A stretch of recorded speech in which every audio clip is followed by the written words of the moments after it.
Hello दोस्तों, क्या हाल है आप लोगों के। तो आज की वीडियो में हम वही अपनी जो सीरीज है केस स्टडी जो है उसको कंटिन्यू करेंगे, ऑडिट केस स्टडी को। और इसके अंदर आज हम बात करेंगे अदानी पावर के बारे में। तो हम बात करेंगे कि अदानी पावर के अंदर क्वालिफिकेशन दी गई थी 2022 के अंदर, ठीक है। क्या रीजन थे उसके अंदर, ठीक है, क्या क्वालिफाइड के रीजंस थे, और आपको समझ में आएगा कि हाँ किस तरीके से एक क्वालिफिकेशन दी जाती है ना, एक कंपनी के अंदर। क्या ऑडिटर का थॉट प्रोसेस होता है, क्या मैनेजमेंट का थॉट प्रोसेस होता है नहीं लेने का, है ना। वो सारी चीजों के बारे में हम इस सीरीज के अंदर डिस्कस कर रहे हैं। और यार लास्ट वाली वीडियोस के अंदर तो मतलब हार्डली 1100 व्यूज है। काफी एफर्ट लग रहा है यार ये सब वीडियो बनाने में, आप समझ पा रहे होंगे। और अगर मतलब आप जस्ट शेयर करो अपने दोस्तों के साथ, है ना, ग्रुप्स में, डिफरेंट ग्रुप्स के अंदर, सो दैट कुछ व्यूज तो आए हमारे पास, है ना। तो ताकि मेरे को भी थोड़ा सा मोटिवेशन बना रहे बनाने के अंदर, ठीक है। तो वो चीज आप कंसिडर करते हुए शेयर कर देना। बाकी चलते हैं स्क्रीन की तरफ और समझते हैं इस वीडियो के अंदर। तो सबसे पहले जैसे आपको पता ही है कि हम पहले जाते हैं screener.in वेबसाइट के ऊपर, और वहां पर जाकर आप जिस भी कंपनी का आपको निकालनी है आप उसको लिख सकते हैं। अदानी पावर जैसे लेट से हमें निकालना है तो अदानी पावर आप लोगों ने यहाँ पे लिख दिया, ठीक है।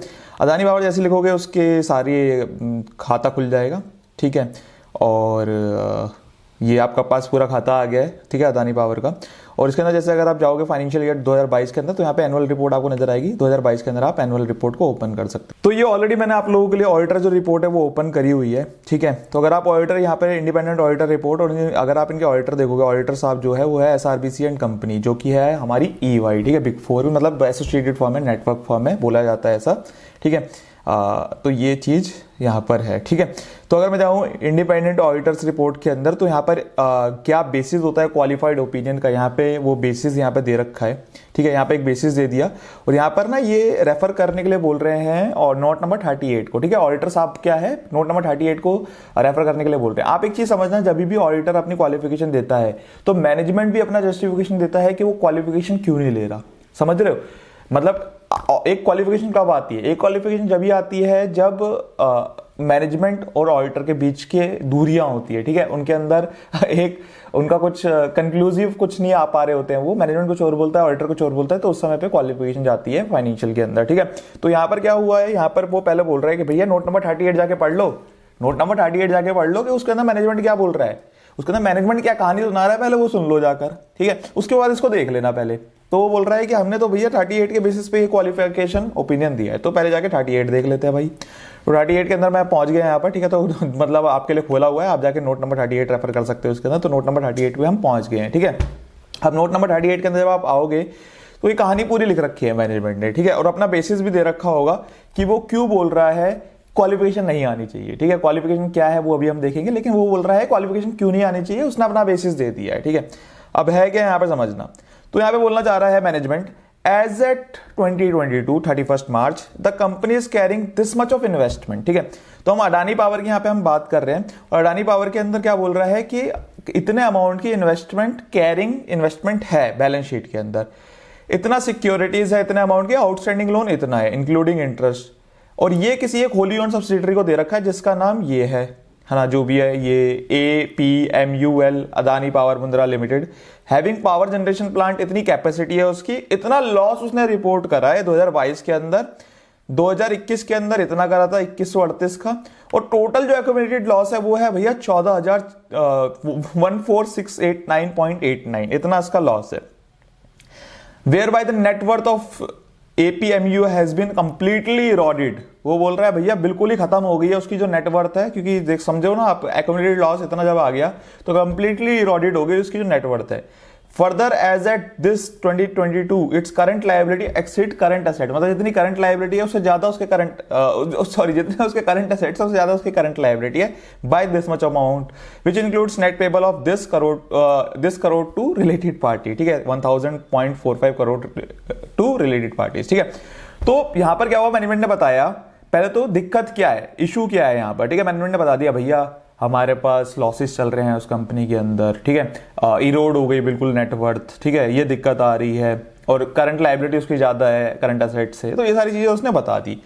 अब यहाँ पे उसने अब बताएगा कि वो सारी चीजें तो ठीक है, ऊपर वाली चीजें ठीक है, ये सारी चीजें हो गई हमारे साथ, लेकिन हम उसके ऊपर एक्शन क्यों नहीं ले रहे। मैनेजमेंट बताएगा ये सारी चीजें तो ठीक है, ये तो उसने लिख दिया कि भैया ये दिक्कतें हैं, ठीक है। और मैनेजमेंट को आप बोलोगे यार ये मैनेजमेंट खुद क्यों बता रहा है सारी चीजें, है ना, ये सारी चीजें दिक्कत खुद क्यों बता रहा है भैया? दिक्कत इसलिए बता रहा है क्योंकि ऑडिटर भी साइन कर रहा है उसके ऊपर, और ऑब्वियसली मैनेजमेंट की रिस्पॉन्सिबिलिटी होती है towards the stakeholder investor कि भाई उसको सारी चीजें सच सच बताना, ठीक है। तो इसलिए वो बता रहा है। तो ये सारी चीजें इसने बताई। अब इसके अंदर 2 पैराग्राफ के अंदर क्या लिखा हुआ है वो मैं आपको समझा देता हूँ, थोड़ा सा टेक्निकल है क्योंकि तो पावर जनरेशन से रिलेटेड है। अगर आप पढ़ना चाहो तो पढ़ सकते हैं इसको। इसके अंदर बस ये बोलना चाह रहा है, अगर कंक्लूजन में आपको बताऊं इन पैराग्राफ का, जो 4 पैराग्राफ है, कंक्लूजन यही है कि भैया हमारा जो हम टैरिफ चार्ज कर रहे हैं, क्योंकि पावर जनरेशन के अंदर है, समझना ये कंपनी जो है पावर जनरेशन के अंदर है, अडानी पावर नाम से पता चल रहा है। तो हम क्या है, अगर पावर जनरेशन के अंदर है तो हमारा टैरिफ बढ़ जाएगा, है ना। उसके ऊपर कुछ केस चल रहा है जिनसे हम टैरिफ जो हमारा क्या होता है इसके अंदर ना परचेजिंग पावर एग्रीमेंट साइन होते हैं, पीपीए साइन होते हैं। जब भी आप पावर कंपनी का ऑडिट करोगे तो वहां पे पीपीए साइन होते हैं डिफरेंट गवर्नमेंट के साथ, और वो लॉन्ग टर्म होते हैं, जैसे 25 साल का, 30 साल का, है ना, इतने बड़े बड़े ये पीपीए होते हैं। तो उसके अंदर क्या होता है कि जैसे मान लो रॉ मटेरियल है, जैसे इसके लिए रॉ मटेरियल क्या है, कोल है, यहाँ पे लिखा हुआ है, इसके लिए रॉ मटेरियल क्या है, कोल है, समझना, ठीक है। अगर कोल का जो प्राइस है वो ऊपर नीचे होगा तो उसके लिए क्या होगा, उसकी कॉस्टिंग भी ऊपर नीचे हो जाएगी अडानी पावर के लिए, समझ रहे हो आप। अगर कोल का प्राइस ऊपर नीचे हुआ तो अडानी पावर की कॉस्टिंग भी ऊपर नीचे हो गई। इस वजह से क्या होगा, उसके जो सेलिंग प्राइस है उसके ऊपर तो इंपैक्ट आ नहीं सकता, आप समझना, क्योंकि ये जो इसके एग्रीमेंट में जनरली क्या होता है, जो प्राइस होता है वो ऑलरेडी डिफाइन होता है कि इतना हम चार्ज करेंगे पर यूनिट का आपसे, ठीक है। और मान लो कॉस्ट बढ़ गई मेरी, समझ रहे हो आप, मेरी कॉस्ट बढ़ गई लेकिन मैं आगे सेल प्राइस नहीं बढ़ा पा रहा, तो क्या होगा, कंपनी के अंदर लॉस आ जाएगा, जो इसको पढ़ के समझ में आ रहा है मेरे को अभी बेसिस पर, ठीक है। अब मान लो आपकी सेलिंग प्राइस है 5 रुपए और आपकी कॉस्टिंग आ रही है 5.5 रुपए, तो आपको लॉस आ गया ना। तो ये यहाँ पे बोलना चाह रहे हैं, और ये बोल रहे हैं कि हम ऑलरेडी डिस्प्यूट के अंदर है और हम ट्राई कर रहे हैं कि किसी तरीके से जो ये प्राइस है ये बढ़ जाए, ठीक है। क्या रीजन है इसके अंदर बता रखा है कि जैसे हमारा जो कोल का जो प्राइस है वो बढ़ गया था, तो ये सारी चीजें इसके अंदर बता रखी है। तो इसके अंदर अल्टीमेटली मैं आपको बताऊं तो यहाँ पे ये कंटेस्ट कर रहे हैं कि भैया कि जो उनका जो प्राइस है, जो सेलिंग प्राइस है वो बढ़ जाए किसी तरीके से। उसके बाद क्या बोल रहा है, the management has also made long term assessment of recoverable amount of APMUL power generation assets that has factored better operational parameter leading to better operational and financial performance of APMUL। यहाँ पे बोलना चाह रहा है कि भैया जो हमारे एसेट्स हैं, हमें पूरा भरोसा है, हमारे जितने एसेट्स हैं जो हमारे लगा रखे हैं हमने बिजनेस के अंदर, ठीक है, हमें पूरा भरोसा है कि वो अमाउंट तो रिकवर करेंगे, हमें प्रॉफिट भी ला के देंगे, ठीक है। The management believe that over foreseeable future APML would be able to establish profitable operation and meet its liability as and when they fall due. Hence, no provision is considered necessary to the carrying value of the said investment and loans including accrued interest aggregating to this much amount। यहाँ पे simple सा समझ में आया आपको, मतलब वहाँ पे पहले इशू बता दिया। इशू क्या है कि भैया हमारे नेट लॉसेस बढ़ रहे हैं, हमारे अकोमुलेटेड लॉसेस इतने ज़्यादा हो गए, ये सारी चीज़ें। उसके बाद उन्होंने बताया कि ये लॉसेस तो ठीक है भाई, लेकिन हम इसके ऊपर प्रोविजन क्यों नहीं बना रहे, कुछ दिक्कत, मतलब समझ रहे हो आप, एक कंपनी ने दूसरी होली ओन्ड सब्सिडियरी में इन्वेस्ट कर रखा है, उसके कंपनी के अंदर अगर आप फाइनेंशियल स्टेटमेंट देखोगे, बैलेंस शीट देखोगे तो उसके अंदर इन्वेस्टमेंट आ रखी होगी, लोन दे रखा है, सिक्योरिटीज कुछ है, तो ये सारी चीजें बैलेंस शीट में आ रखी होंगी। तो यहां पर अगर ये सारी चीजें बैलेंस शीट में आ रखी है और एक जिसका आप स्टैंड अलोन फाइनेंशियल बना रहे हो, जो लिस्टेड कंपनी है, वो तो मतलब अगर वो प्रोविजन नहीं बना रही, क्योंकि सामने वाली जिसके अंदर इन्वेस्ट कर रखा है अगर उसके लॉसेस बढ़ रहे हैं, अगर प्रोविजन नहीं बना रही है, तो ऑडिटर को तो कंसर्न होगा ना। तो यहां पर अब हम पढ़ेंगे ऑडिटर का स्टैंड पॉइंट ऑफ व्यू।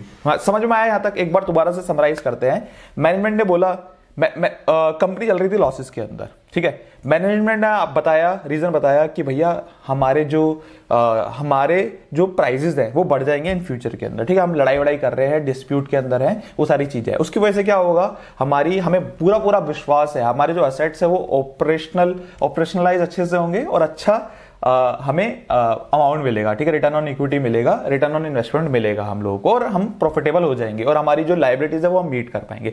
अब ऑडिटर को जाके पढ़ते हैं हमारे ऑडिटर भैया, EY भैया क्या कह रहे हैं, ठीक है। तो EY भैया से बात करते हैं। EY भैया बोल रहे हैं, we draw your attention to note number 38 में तुमने सारी चीजें जो जितनी भसड़े मचा रखी थी वो सारी बात हो गई है हमारी, ठीक है। Note 38 to the standalone financial statement regarding Adani power Mundra limited, a wholly owned subsidiary having Mundra thermal power undertaking which has been incurring significant operational losses since earlier year, whereby net worth of APMUL has been completely eroded. भैया बहुत time से, लंबे समय से losses कर रही है, जिसकी वजह से उसकी जो नेटवर्थ है बिल्कुल ही खत्म हो गई है। For the reason stated by the management in the aforesaid note, the performance in the financial position of APMUL over the foreseeable future is dependent on the outcome of resolution of various matter with the DISCOM regulators, improvement in its future operational performance and financial support from the company। हाँ, समझ में आ रहा है आपको? जो उसकी future performance है वो डिपेंड करती है, वो जो केस मैंने आपको बताया भैया, केस चल रहा है, टैरिफ वैरिफ बढ़ाना पड़ेगा, रेट बढ़ाना पड़ेगा, उन सब चीज़ों के ऊपर, उसकी ऑपरेशनल परफॉर्मेंस के ऊपर, और जो ये जो कंपनी अडानी पावर, ठीक है, जो ये जिसने इन्वेस्ट कर रखा है उसका कितना सपोर्ट मिलेगा, उन सब चीज़ों के ऊपर डिपेंड करता है। We have not been able to corroborate the management contention। भैया जो ये जो मैनेजमेंट बोल रहा है ना, इससे हमें नहीं समझ पाए क्या बोलना चाह रहा है, ठीक है। मतलब एक होता है ना, सेटिस्फेक्शन नहीं आ रहा यार, मतलब ऑडिटर जो है सेटिस्फेक्शन नहीं आया यार, मतलब जो बोलना ठीक है यार, जो बोल रहे हो सही होगा, लेकिन मन नहीं मान रहा, ठीक है। तो मतलब मन नहीं मानने का कुछ ना कुछ रीजन होंगे, और वर्क पेपर बनाने पड़ते हैं इसके अंदर, और इसके अंदर मतलब जो मैनेजमेंट है वो प्रूफ नहीं कर पाया होगा ऑडिटर को, इसलिए क्वालिफिकेशन आई है, ठीक है। मैनेजमेंट कोशिश बहुत करी होगी, क्योंकि कोई भी क्वालिफिकेशन लेना नहीं चाहता, एक इंपैक्ट आता है, सिग्निफिकेंट इंपैक्ट आता है, तो प्रूफ नहीं कर पाया होगा ऑडिटर को, और ऑडिटर ने बोला कि भैया एक काम कर, क्वालिफिकेशन ले, आगे बढ़। उसके बाद बोल रहा है, we have not been able to corroborate the management contention of realising the carrying value of investment and loans and advances including interest related to APUM aggregating to this much of amount, ठीक है। As at reporting date, accordingly, we are unable to comment on the appropriateness of the carrying value of such investment and loans and advances and their consequential impact on the financial result and financial position of the company as at and for the year ended 31 मार्च 2022। समझ में आया आपको? मतलब भैया ये जो है इसकी मतलब हम नहीं सहमत हो पा रहे, हम नहीं कंफर्ट आ पा रहा है, इसकी वजह से हमें नहीं पता कि कितना इंपैक्ट आ जाएगा फाइनेंशियल के ऊपर, हम एस्टिमेट ही नहीं कर पा रहे हैं, ठीक है। तो ये चीज इसने कहानी बता दी है। अब यहां पर अगर मैं देखूं तो हमने क्वालिफाइड ओपिनियन दिया है, ठीक है, क्वालिफाइड ओपिनियन दिया है, ठीक है। अगर मैं यहां देखूं तो यहां पर जो मेरा बैलेंस शीट का जो साइज है वो है 29,766.80, ठीक है, 2977, मतलब ये बैलेंस शीट का टोटल साइज है, ठीक है।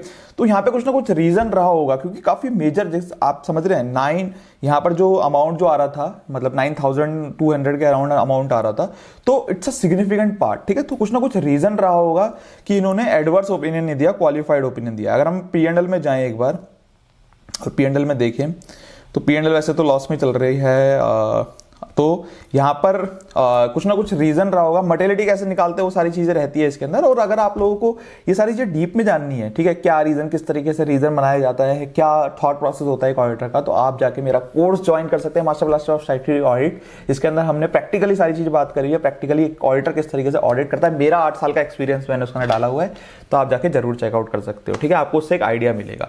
तो यहाँ पर कुछ ना कुछ बेसिस रहा होगा कि क्यों एडवर्स नहीं दिया, क्यों क्वालिफाइड नहीं दिया, वो सारी चीजें हम लोगों ने इस कोर्स के अंदर भी बात करी है, आप जाकर अगर देखोगे तो, ठीक है। तो ये सारी चीज थी। तो ये होता है ऑडिटर का क्वालिफाइड ओपिनियन, जिसके अंदर जो कंक्लूड करा है ऑडिटर ने, और इस तरीके से क्वालिफिकेशन दी जाती है ऑडिटर के द्वारा। होपफुली आपको इस वीडियो के अंदर चीजें समझ में आई होंगी चीजें, और कहीं ना कहीं मजा आया होगा आपको इस वीडियो के अंदर। और यार अब अगर आपको खुद को मजा आया है तो अपने दोस्तों के साथ भी शेयर कर देना, उनको भी ये मजा लेने देना, ठीक है। और बाकी ग्रुप्स में शेयर करो, व्हाट्सएप ग्रुप, ठीक है, इंस्टाग्राम पे शेयर करो, लिंक्डइन पे शेयर करो, जहां कर सकते हो वहां करो, सो दैट मुझे भी थोड़ा सा मोटिवेशन मिले यार ये वीडियो बनाने का, ठीक है। तो होपफुली आपको समझ में आ रहा होगा और वीडियो पसंद आई होगी। वीडियो पसंद आई तो लाइक जरूर करना, चैनल को सब्सक्राइब जरूर कर देना, कमेंट कर देना, शेयर कर देना, जो करना है वो कर देना, व्यूज बढ़ा देना बस, ठीक है। मिलते हैं नेक्स्ट वीडियो के अंदर। Thank you so much.